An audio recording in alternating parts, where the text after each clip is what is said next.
자, 여러분 이번 시간에 우리가요 법률의 목적을 보도록 하겠습니다. 목적은 뭐냐? 우리가 일단 법률에는 무슨 요건이 있다고 그랬죠? 항상 구조를 봐야 돼. 성립 요건, 성립했으면 그 다음에 효능 요건. 이러면 이 효능 요건은 일반적 효능 요건하고 특별한 효능 요건 이렇게 두 가지로 나눠진다고 그랬죠?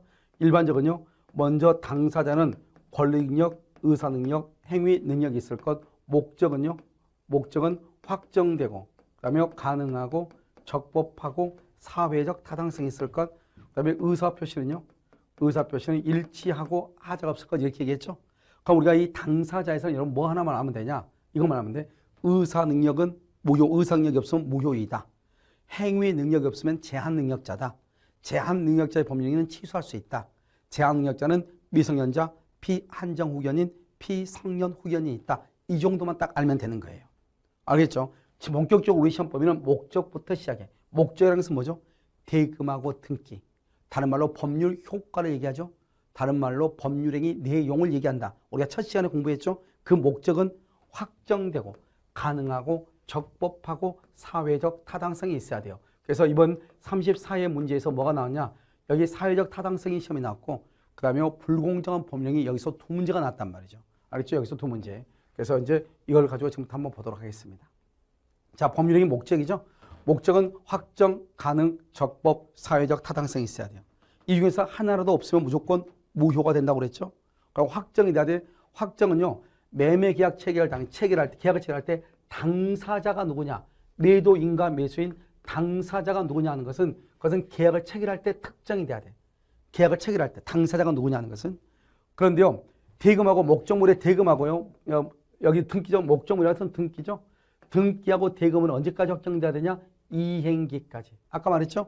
분양을 받아서 입주할 때까지 물건이 완공돼서 등기를 해줄 수 있으면 되죠? 이행기까지. 그러니까요, 매도인이 누구냐? 매수인이 누구냐? 이것을 당사자라고 그래요. 당사자는 계약을 체결할 때 알아야 되죠? 그걸 주관적인 합치다 이렇게 얘기해요. 그런데요, 대금하고 등기는 언제까지 확정할 수 있으면 되냐? 매매계약을 체결할 때는 물건값이 계속 떨어질지 오를지 모르니까 좀 불안해.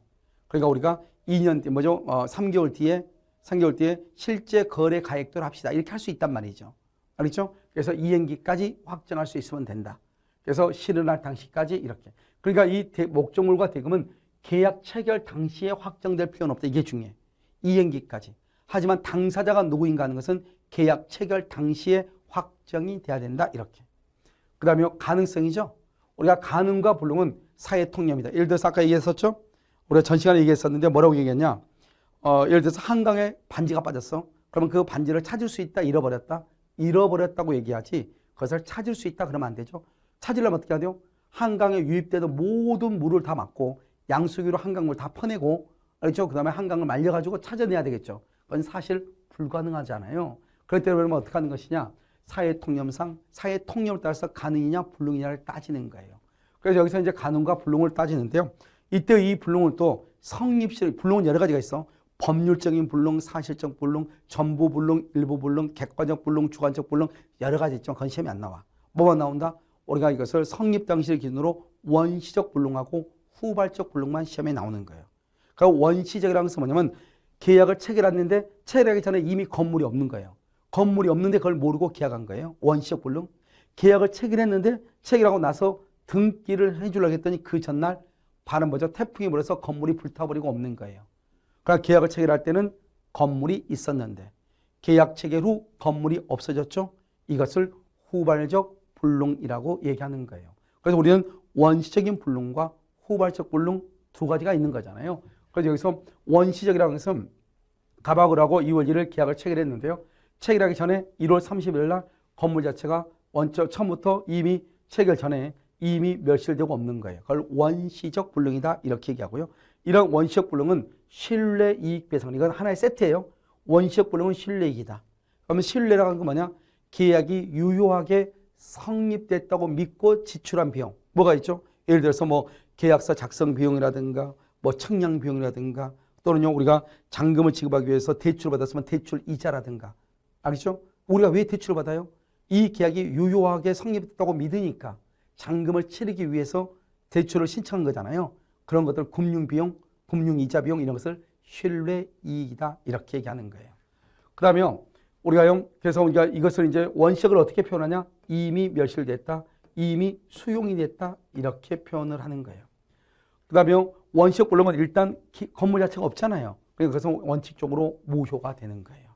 됐죠? 그런데 후발적은요. 계약을 체결할 때는 유효하게 건물이 있었는데 계약 체결하고 난 다음에 건물이 없어진 거예요. 계약 체결하고 난 다음에 그걸 후발적이라고 얘기하고 이것을 이행이익이라고 얘기하는 거예요. 이행이익은 뭐예요? 만약에 계약이 유효하게 성립됨으로 인하여 얻을 이익이죠. 예를 들어서 이 의료 1억 원에 샀는데요. 이것을 병한테 팔아요. 병한테 1억 1,000에 팔아요. 그럼 얼마의 이익이 있죠? 1,000만 원의 이익이 있죠. 이것을 무슨 이익이라 한다?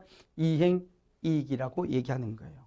그 다음에 여기요. 우리가 항상 후발적은 뭐라고 얘기해요? 뭐뭐뭐 후, 계약 체결 후 이렇게 얘기하죠. 그 다음에 여기는요. 원칙은 유효. 왜? 계약을 체결했으니까 원칙적으로는 유효인데 이렇게. 원시적은요. 무효인데 이렇게 가는 거예요. 그러니까 원시적은 이미 멸실됐다. 이미 수용됐다. 그러면 원시적. 체결 후, 매매계약 체결 후, 임대차 계약 체결 후, 알겠죠? 전세계약 체결 후, 그러면 이것을 무조건 후발적이라고 하고, 그 후발적은 이행이익 배상이고 유효이고, 원시적은 신뢰이익 배상이고 무효이고, 이것은 하나의 세트니까 잘 알아두란 말이죠. 이것을 먼저 암기를 먼저 하시고, 알겠죠?